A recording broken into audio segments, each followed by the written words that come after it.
Welcome back to another technical deep dive here in the debug zone.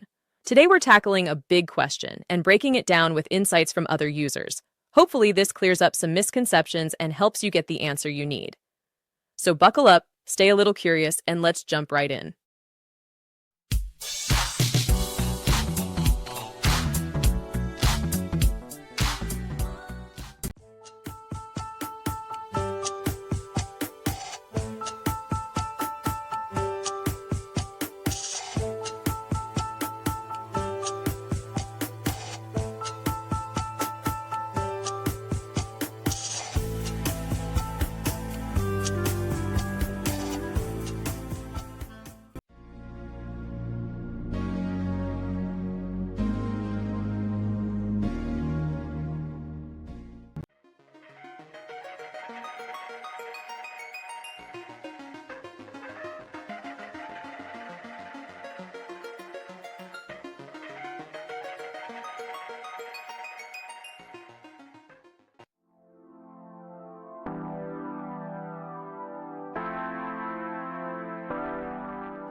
And that's a wrap.